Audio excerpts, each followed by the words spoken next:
y la vía oral es la menos tóxica de las mencionadas, ¿no? De 0,1 a 1, ¿no? microgramos, kilogramos, siendo la vía intramuscular y la intravenosa como tal, ¿no? Entonces, miren, la dosis mortal por inhalación que se tiene registrado. Ya, vamos con esta pregunta.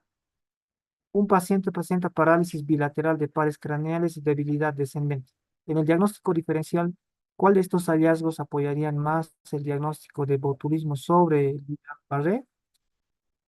¿Cuál sería la diferencia? Vayamos viendo, colegas. La diferencia, el diagnóstico diferencial que puede presentarse, la debilidad muscular con el Guillain-Barré, ¿no? El botulismo versus Guillain-Barré. Vayamos respondiendo unos segundos, colegas.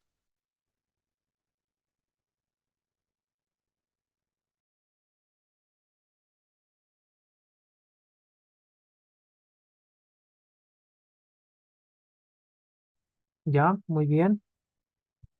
Entonces, el sensorio, ¿no? Está intacto, con función intelectual normal, a pesar de la gravedad de la parálisis, ¿no? Es el diagnóstico diferencial, ¿no? Estos hallazgos apoyarían al diagnóstico del botulismo sobre el Guillain-Barré, ¿no?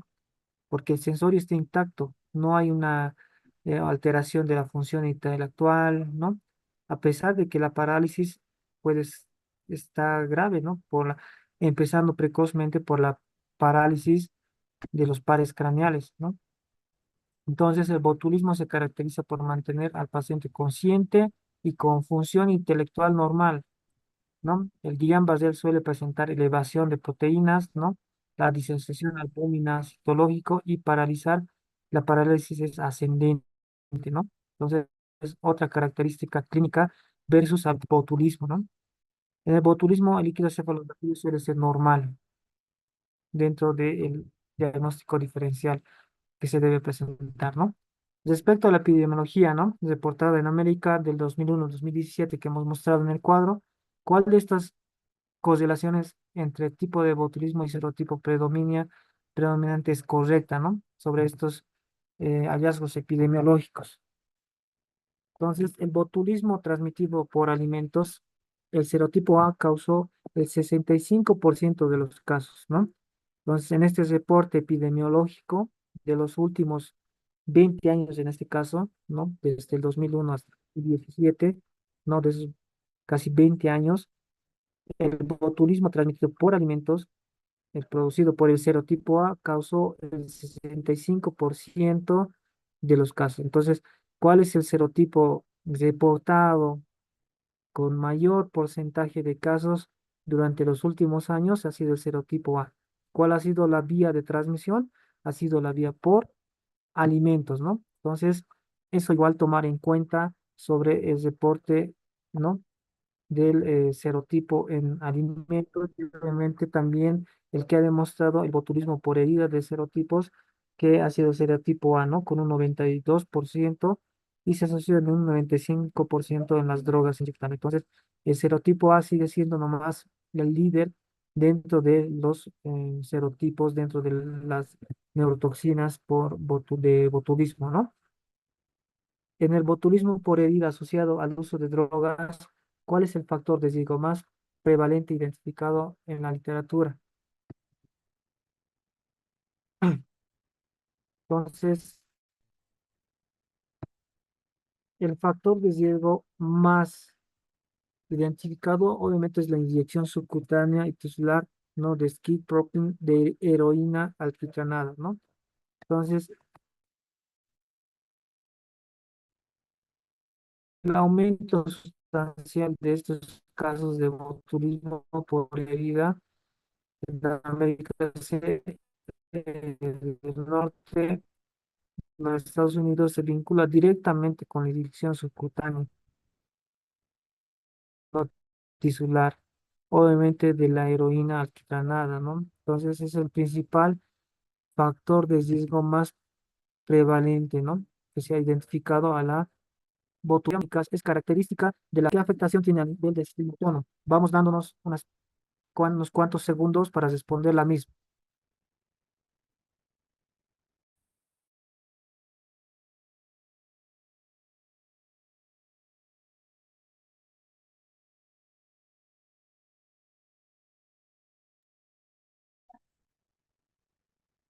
Ya, bien, a los colegas que están respondiendo al chat, el dolor faríngeo intenso y el eritema por anhidrosis, ¿no? Que puede confundirse con faringitis, ¿no?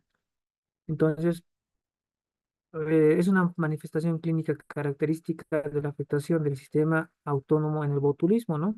Obviamente, el dolor faríngeo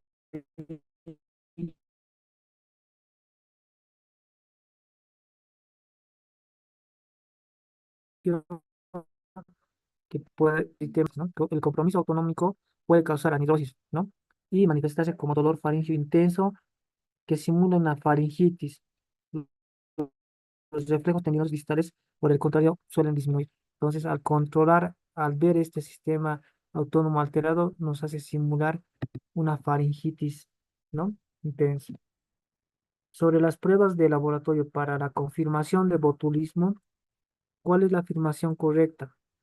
Vayamos viendo ahí, colegas, respondiendo y poniendo al chat su inciso.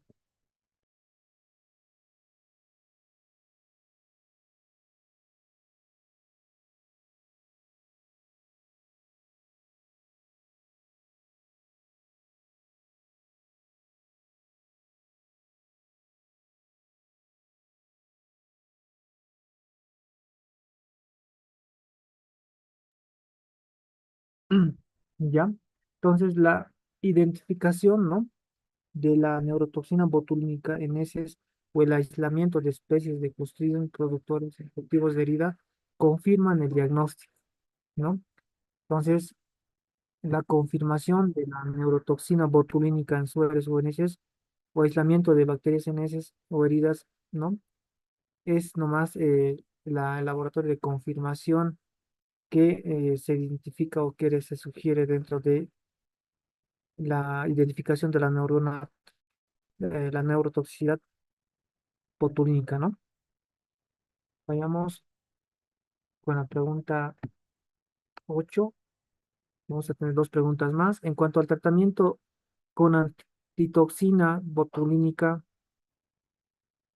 ¿cuál inciso es correcto, colegas?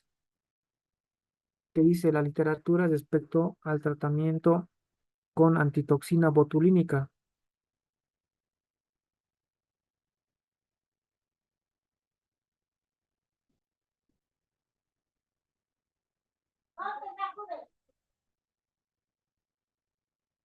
¿Ya? Entonces, bien, ¿no? Hemos mencionado cuál es la antitoxina que se ha descrito, ¿no? Que obviamente no es de carácter que va a mantener una irreversibilidad, ¿no? Al contrario, va a contribuir a que esto no progrese. Entonces, la antitoxina heptavalente, ¿no? Obviamente contiene anticuerpos contra los serotipos de la toxina botulínica A a la G, ¿no? Entonces, esta antitoxina heptavalente cubre los serotipos A a la G, ¿no? La antitoxina previene la progresión, pero no la revierte. Es muy importante eso, colegas, ¿no? No lo va a revertir, evita la progresión, esta antitoxina heptavalente, ¿no? Y obviamente un solo vial suele ser suficiente para neutralizar el nivel de toxinas superiores a los encontrados en la mayoría de los casos, ¿no? Vayamos con esta pregunta. El botulismo intestinal en el adulto, a diferencia del infantil, suele asociarse a... ¿A qué se asocia el botulismo intestinal en el adulto?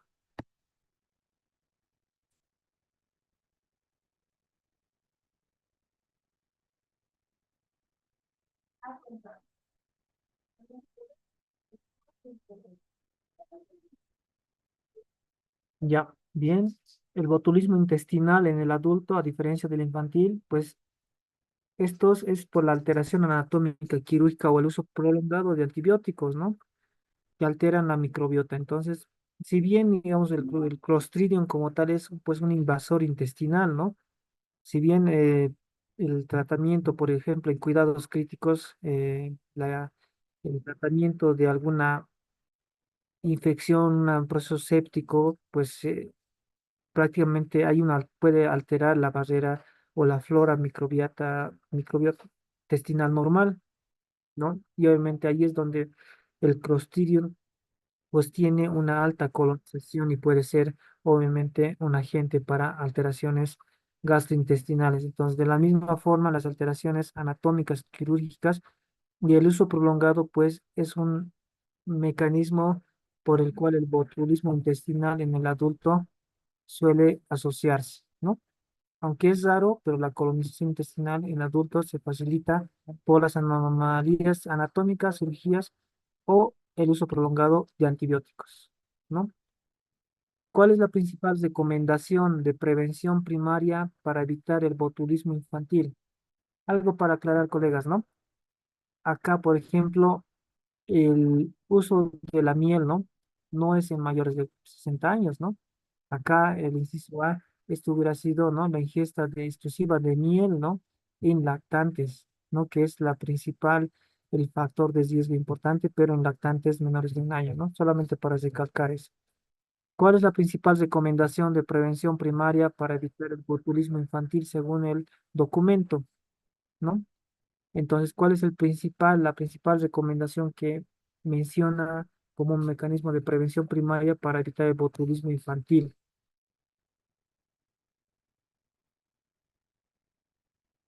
¿No? Es la no suministrar miel a lactantes menores o iguales a un año de edad, ¿no? Entonces, es un mecanismo principal, ¿no?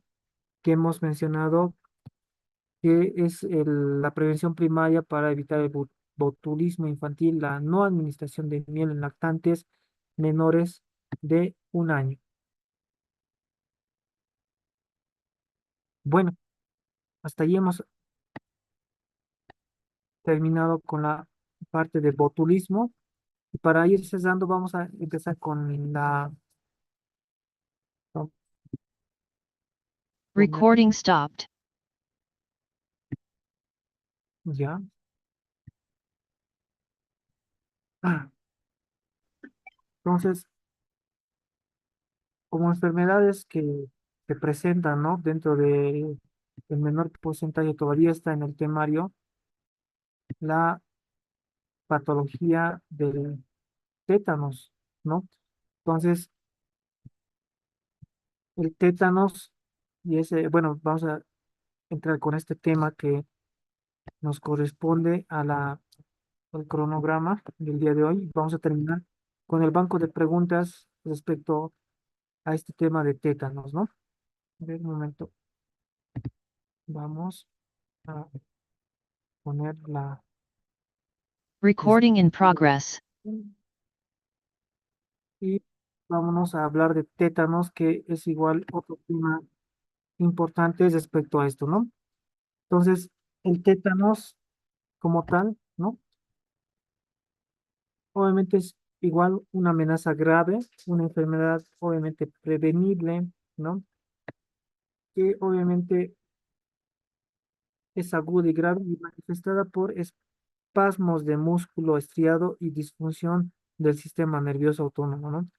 Es causada por una potente neurotoxicidad de la bacteria del Clostridium tetani, ¿no? Entonces, miren que es otra enfermedad aguda, ¿no? Grave, no con alta frecuencia, pero que obviamente tiene también su repercusión sistémica y neurológica como tal, ¿no? A pesar de su elevada tasa de mortalidad, ¿no? Una vez establecido el tétanos puede prevenirse por completo mediante la vacunación, ¿no? Entonces, tomar en cuenta sobre esta enfermedad que es prevenible, ¿no? Dentro de igual de los esquemas de inmunización, ¿no? A ver, vamos a ver esto, ¿no? Dentro de una alta mortalidad, pero también es prevenible. Sí.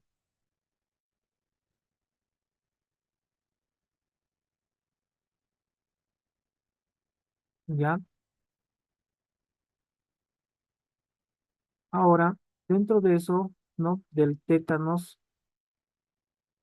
tenemos que ir viendo de la comprensión de la toxina y el impacto, ¿no? Que tiene sobre el microbioma organismo, ¿no?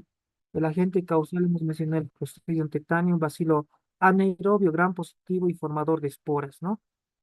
El Cecerborio se encuentra en todo el mundo, en suelo y en el sistema digestivo en muchos animales, ¿no?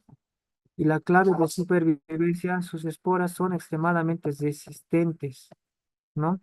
Y obviamente sobreviven a la ebullición y son resistentes a desinfectantes como tal, ¿no?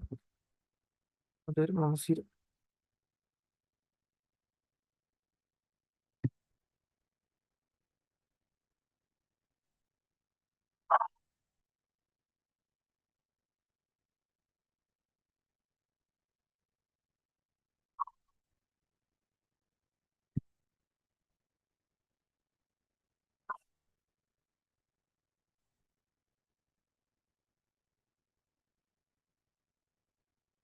ya. Entonces, la clave de la supervivencia, ¿no? En estos casos son las esporas extremadamente resistentes, como hemos acabado de mencionar, y las puertas de entrada, ¿no? En este ciclo son las abrasiones superficiales, las heridas profundas y el muñón umbilical, ¿no? Que obviamente en recién nacidos es la principal puerta de entrada, ¿no? Vamos a ir viendo, por favor.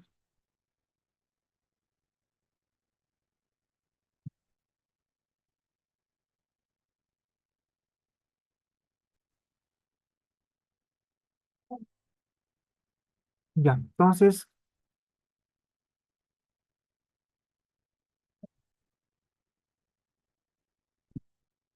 ya vamos a ir viendo, ¿no? Los datos importantes, ¿no? Del 20 al 30% de los casos no se identifican una herida de entrada, ¿no? Entonces, el tétanos como tal tiene un ciclo biológico, ¿no? Y hemos mencionado las puertas de entrada, ¿no?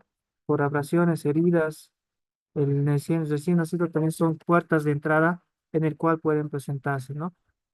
Ahora, el potente la neurotoxina tetánica, ¿no? Solo las cepas del Clostridium tetani que pueden producir esta toxina tetánica causan la enfermedad, ¿no? Y obviamente la potencia extrema es uno de las toxinas más letales conocidas, ¿no? Ahora, la dosis letal mínima, no miren que hay dosis letal, ¿no? Como así ha habido en el botulismo, así también en el tétanos, ¿no? Miren que es de 2,5 nanogramos kilogramo, ¿no? Eso para esta dosis letal en los humanos, ¿no? Y los mecanismos de liberación, las bacterias crecen y se multiplican en un ambiente anaerobio, ¿no? Como una herida necrótica, liberando la exotoxina, ¿no? La estructura de la toxina producida como una proteína de 150 kilodaltos, ¿no? Se divide en dos cadenas unidas, ¿no? Entonces, la cadena pesada, ¿no? Que tiene de 100 kilodaltos y la cadena ligera, dos cadenas, las cadenas pesadas, ¿no? Que son responsables de la unión a las neuronas, y las cadenas ligeras, ¿no? La porción activa que causa daño. Entonces, estas dos estructuras, ¿no? Que se van produciendo y se van generando, la cadenina pesada, la responsable de la unión a las neuronas, y la que genera un daño es la cadena ligera, ¿no? Entonces, en total, esta es una proteína de 150, ¿no? Kilodalton. Ahora, el mecanismo de ataque, ¿no? Pues prácticamente va como ese mecanismo del botulismo, hemos indicado en fases, ¿no? Vamos a ir viendo, miren que desde la unión y la entrada, la cadena pesada de la toxina se une a las terminaciones nerviosas presinápticas, ¿no? Entonces, las cadenas pesadas son las que van a tener la primera eh, señalización, ¿no? Con las terminaciones nerviosas presinápticas motoras. Después de esta unión y la entrada, el transporte retrógrado, ¿no? Las toxinas viajan a lo largo de los axones, ¿no? Al sistema nervioso central, ¿no? A la médula espinal, ¿no? Y obviamente a los núcleos de los pares craneales. Entonces, ¿qué va a pasar después en una fase 3? La translocación sináptica. esta toxina se mueve desde la neurona motora hacia las interneuronas inhibitorias, ¿no? Y para posterior hacer una acción enzimática, que aquí va a ser la participación de la cadena ligera, mucho la cadena ligera, que es la que provocaba el daño, ¿no? Entonces, la endopeptidasa de sí, dentro de las interneuronas que llegan ya a estar acá, la cadena ligera, ¿no? Divide la proteína BAMP, esta proteína, ¿no? La sinaptoprevina, que obviamente también es un blanco, ¿no? Dentro de el botulismo y aquí en el tétanos también, ¿no? La sinaptoprevina. Y para hacer un resultado final, ¿no? La división de esta va a bloquear la liberación de neurotransmisores inhibitores. Entonces, al final va a inhibir va a inhibir el bloqueo, la liberación del GABA, ¿no? Que es un neurotransmisor inhibitorio por excelencia en el sistema nervioso, ¿no? Entonces, esto resulta en una actividad descontrolada y sin oposición de las neuronas motoras, causando rigidez y espasmos. Entonces, a diferencia del botulismo acá, que en el botulismo era la acetilcolina, ¿no? Acá, pues, inhibe la liberación del neurotransmisor inhibitorio, el GABA, ¿no? Entonces, esto ya en la epidemiología y en los grupos de riesgo, en los países en desarrollo como en Estados Unidos, ¿no? Se ha visto desde el 2018 las 23 casos notificados. La causa principal ha sido la vacunación incompleta, ¿no? Los grupos de mayor riesgo mayores a 65 años, ¿no? En diabéticos y consumidores de drogas inyectables. A nivel mundial, la incidencia de tétanos neonatal ha descendido drásticamente gracias a los programas, ¿no? de la inmunización y obviamente programas de la Organización Mundial de la Salud. Entonces, hasta el momento, hasta el 2015, las de 30.000 a 62.000 muertes estimadas en niños mayores y adultos en 2015, aunque los datos son limitados, ¿no? A nivel mundial. Entonces, tenemos que también tener en cuenta la progresión clínica del tétanos, una cronología, ¿no? Que prácticamente va por fases y esta fase uno es la infección y la multiplicación de 7 a 10 días, ¿no? La entrada del Clostridium polaridra, ¿no? Es un periodo asintomático las primeras semanas, ¿no? La primera semana de 7 a 10 días. En la fase 2 la acción de la toxina y síntomas iniciales de 24 a 72 horas, ¿no? La captación de la toxina y bloquean, obviamente, el blanco que hemos indicado, ¿no? En unas neuronas GABA que van a inhibir la liberación de neurotransmisor inhibitorio, ¿no? La aparición de trismus, dolores musculares y mialgias, ¿no? Y por último, va entrando la enfermedad establecida como efectos de la desinhibición motora y autónoma, ¿no?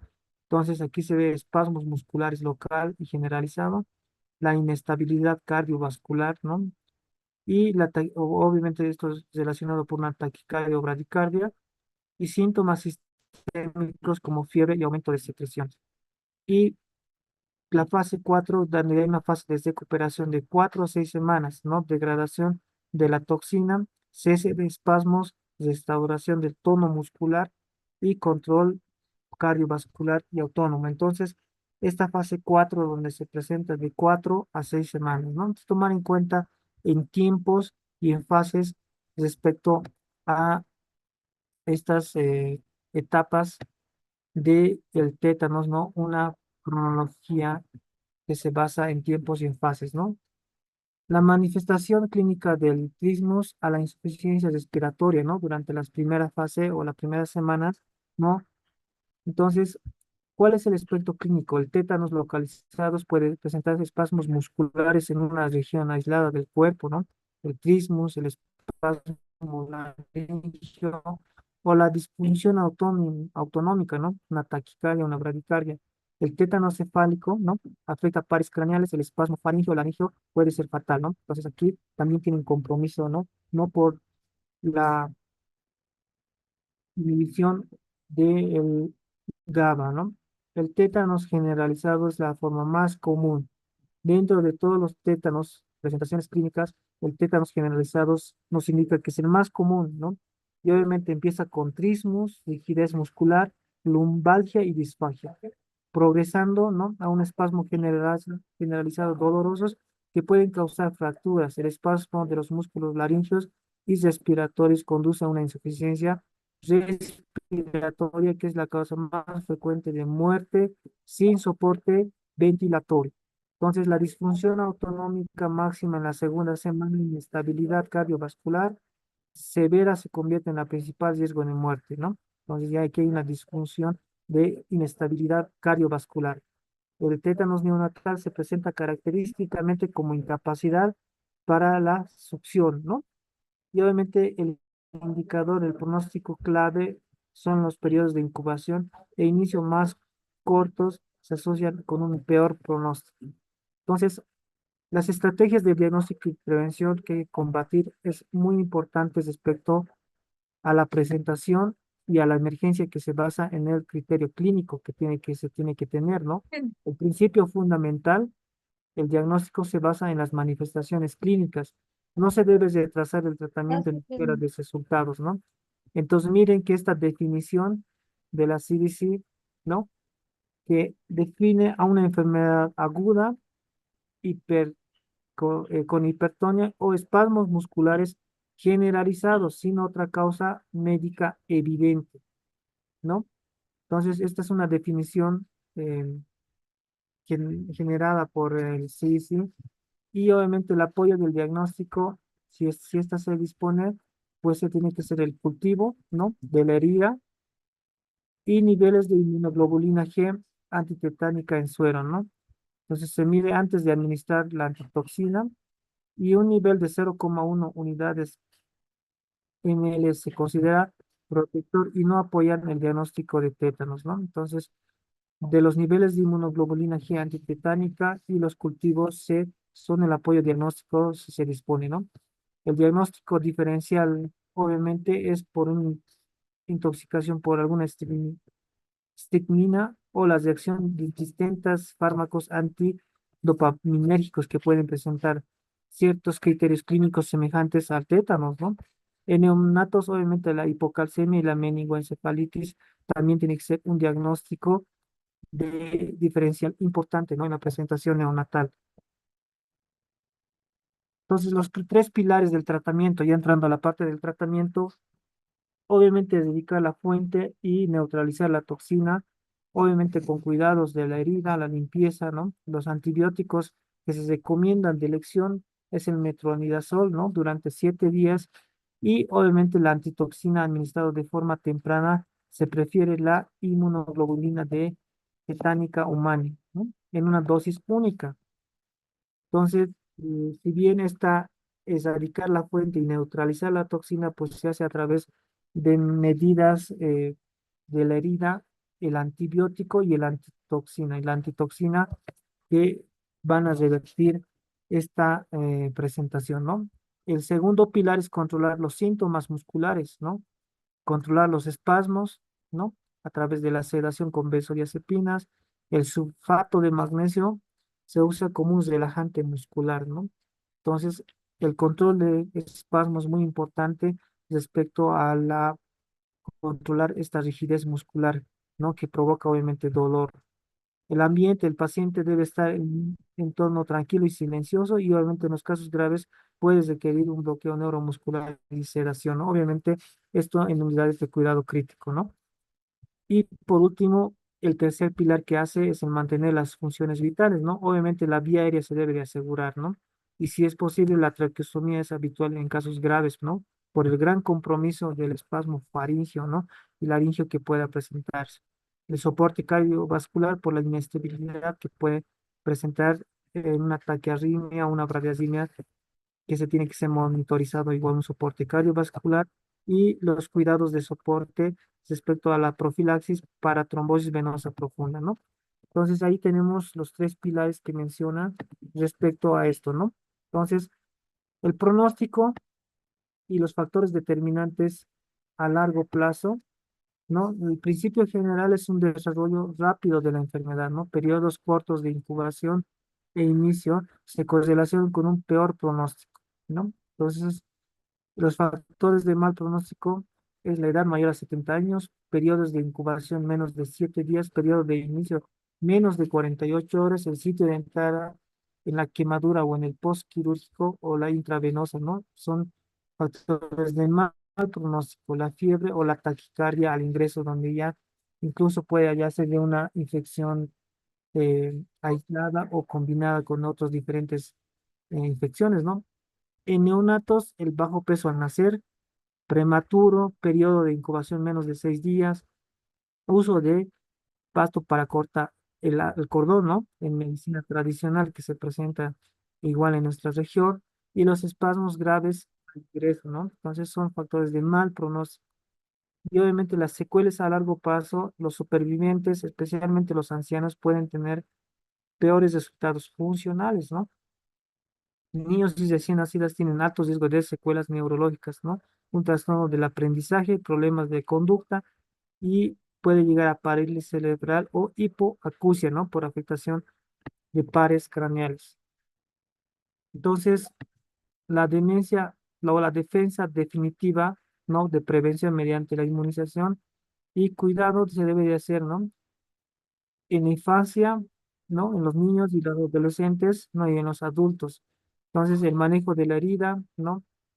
Del tétanos, la vacunación, ¿no? Que se sigue recomendando, ¿no?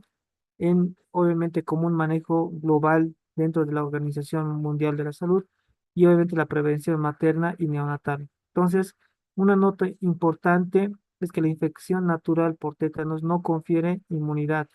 Los pacientes que se recuperan deben recibir un curso primario completo de inmunización, ¿no? Continuar con la inmunización y la vigilancia de la salud pública global, ¿no? En el 96%, la reducción de las muertes por tétanos neonatales en todo el mundo, ¿no? Esto es registrado igual por la literatura durante los últimos 20 años, ¿no? No menos del 94% de la vacunación reduce los incidentes de tétanos neonatal y 47 países han eliminado el tétanos materno y neonatal, incluidos en China, India e Indonesia, ¿no? Entonces la lucha se continúa respecto a esto. Los objetivos de eliminación al 2020 no se alcanzó en 12 países, incluidas la nuestra, ¿no? La vigilancia y los programas de vacunación deben continuar respecto a esta patología, ¿no? Entonces, dentro de todo eso, los tétanos y el tétanos y los puntos claves que se quiere con esta charla y obviamente tener en cuenta respecto a esto, que es una amenaza oculto, ¿no? Es, obviamente es el tiempo y la sospecha del tétanos, incluso si una herida es evidente, ¿no? Es un 20 a 30% de los casos es, ¿no? Importante y obviamente el tiempo y el diagnóstico clínico es urgente. La presentación clínica es clave, ¿no? El tratamiento de inmediato sin espera la confirmación de laboratorio. El manejo en tres fases, ¿no? Neutralizar la toxina y la bacteria, hemos mencionado, ¿no? La toxina se debe de neutralizar. Las bacterias con metronidazol también se debe de hacer, obviamente, para poder tratar esta parte del primer pilar, el control de los espasmos, ¿no? El segundo pilar, ya sea por relajantes, ¿no? Y por último, el soporte vital intensivo, ya sea respiratorio o cardiovascular, ¿no? Entonces, son los tres pilares frente al manejo, ¿no? Que se puede hacer, que se tiene que hacer en lo que se comienza. Y la prevención es la cura, ¿no? La vacunación es la medida más eficaz sobre la prevención, ¿no? Prácticamente la infección no inmuniza. Todos los pacientes que sobreviven al tétanos requieren ser una serie de vacunación primaria completa, ¿no? Entonces, el hecho de pasar una infección de tétanos no es que ya se deje inmunizado, ¿no? Entonces, para culminar, doctores, colegas, vayamos respondiendo sobre este tema, ¿no? Las diferentes, el banco de preguntas y vayamos poniendo al chat, por favor.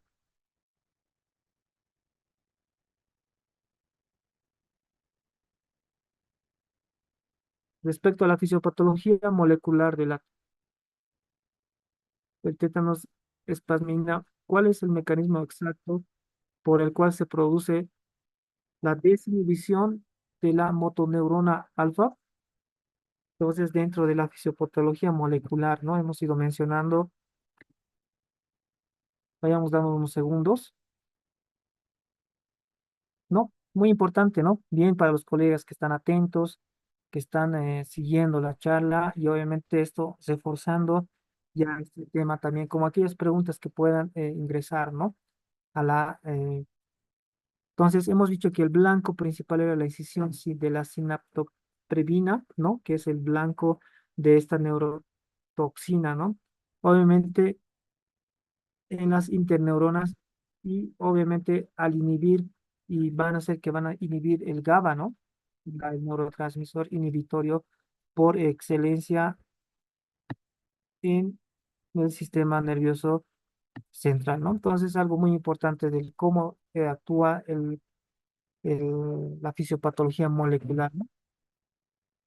Vamos a la siguiente pregunta. En el contexto del tratamiento antibiótico del tétanos, ¿por qué se prefiere actualmente el metronidazol sobre la penicilina G? Entonces vayamos respondiendo, ¿no? Hemos dicho dentro de los pilares, el metronidazol también se debe dar el tratamiento antibiótico y se debe dar obviamente la antitoxina, ¿no? Vamos dando unos minutos, unos segundos, perdón, para que respondan.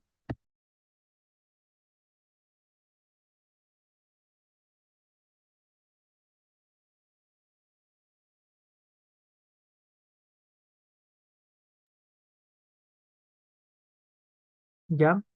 Entonces, ¿por qué la penicilina es una antagonista del receptor GABA, ¿no?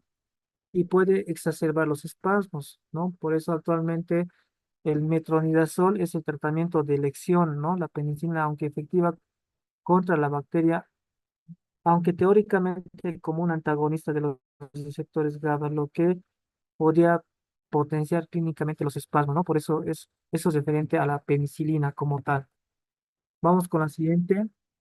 Un paciente presenta una herida contaminada, ¿no? Y se solicita solicitan los niveles de IgG antitetánicas según el estándar ¿no? ¿Qué valor sugiere que es poco probable que el paciente desarrolle tétanos, ¿no? Respecto a los niveles de IgG antitetánica. Esto es respecto a la serología, ¿no? Entonces marcan un nivel, ¿no? Que es mayor a 0,1 unidades internacionales por ml, ¿no? Entonces, el diagnóstico de tétanos es fundamentalmente clínico, pero los niveles séricos de inmunoglobulina, ¿no? Superiores, ¿no? A 0,1 unidades internacionales por ml, ¿no? Se consideran generalmente protectores y no apoyan el diagnóstico de la enfermedad. Vayamos con esta siguiente pregunta. Según la inestabilidad autonómica en el tétanos grave, ¿cuál de las siguientes afirmaciones sobre su manejo y progresión es correcta? Entonces, ¿qué es lo que provoca sobre la parte autonómica, ¿no? Ya sea a nivel cardiovascular, ¿no? ¿Y cuál es su progresión?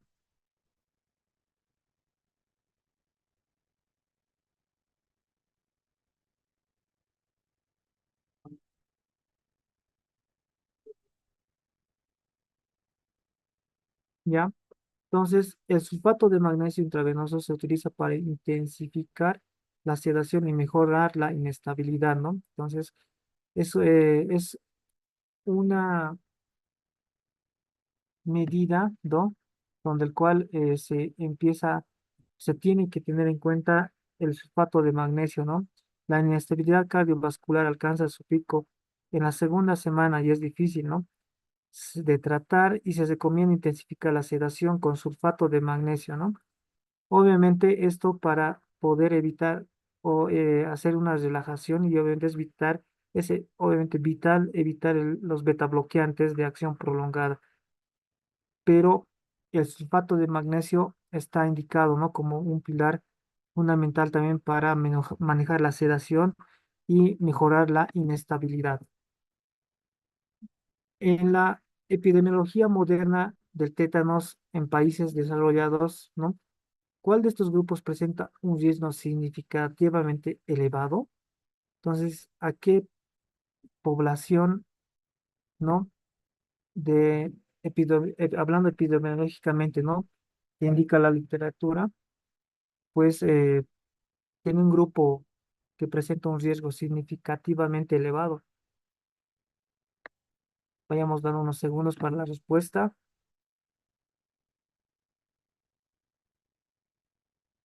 Entonces, esto, ¿no? Por dato epidemiológico, en Estados Unidos, el usuario de drogas inyectables, ¿no? Especialmente los que usan heroína o los skin poppers, son aquellos factores de riesgo, ¿no? Que son que tienen un riesgo significativamente elevado, ¿no? Además de estos adultos mayores de 60 años, los consumidores de drogas, ¿no? Inyectables, se considera un grupo de alto riesgo, representando aproximadamente el 6% de los casos, ¿no? Que se ha reportado en epidemiología internacional. El pronóstico de tétanos está intrínsecamente ligado a la rapidez de su progresión, ¿no? ¿Cuál de estas siguientes definiciones temporales se asocian con un pronóstico sobrio? Entonces, vayamos respondiendo, colegas.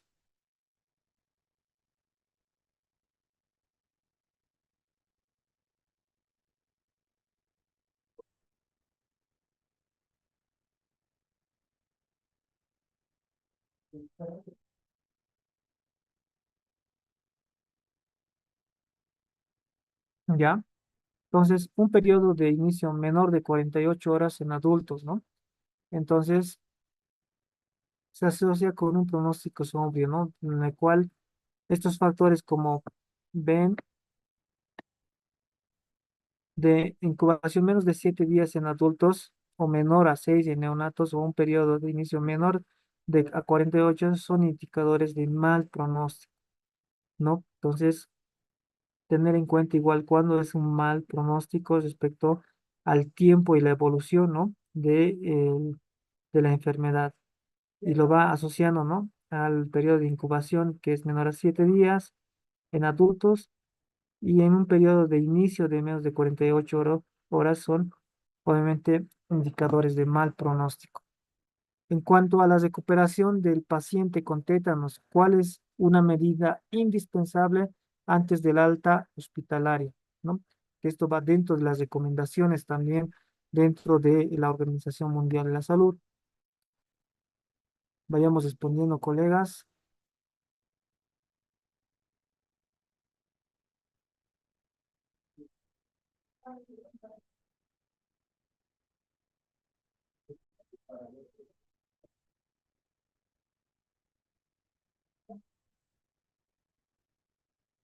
Ya.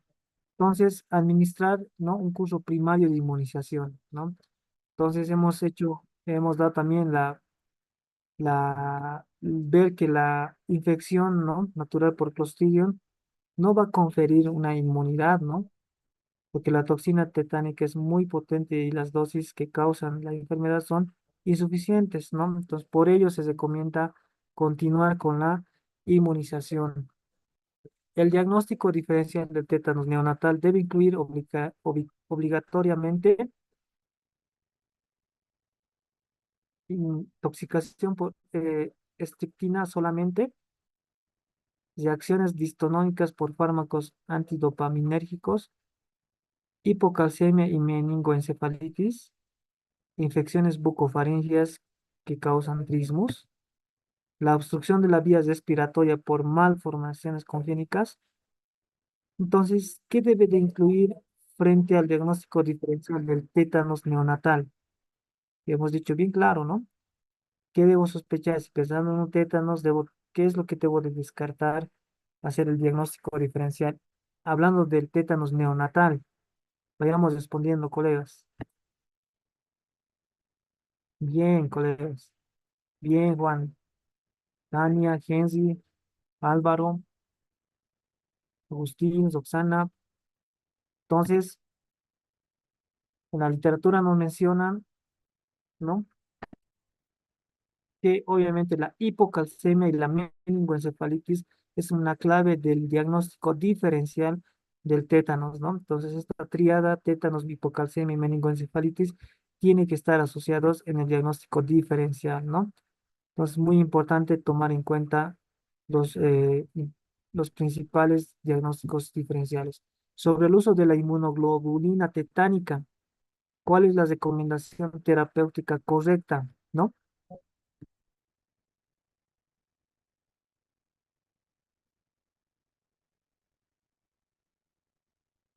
Entonces, bien, exacto.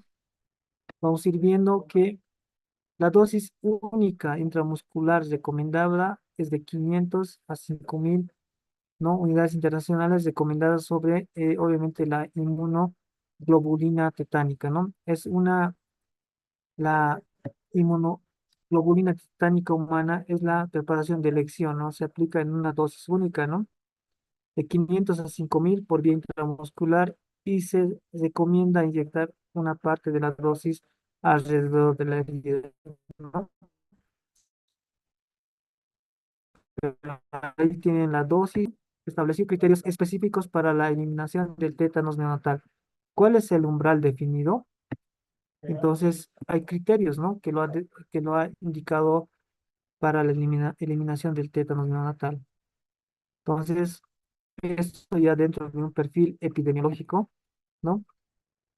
Se ha dado que el umbral es de menos de un caso por cada 1000 nacidos vivos en cada distrito de cada país, ¿no? Entonces, la OMS definió la eliminación del tétanos neonatal como alcanzar una tasa menor a un caso por cada 1000 nacidos vivos en cada distrito de cada país, ¿no? Entonces, esa es la definición, ¿no? De eliminación del tétanos.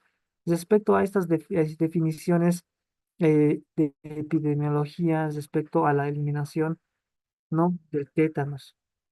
Uno, menos de uno por cada 1000 nacidos en cada distrito de cada país. Listo, colegas, creo que hemos abarcado los tres temas que estaba programado para el día de hoy. Eh, se les ha mandado también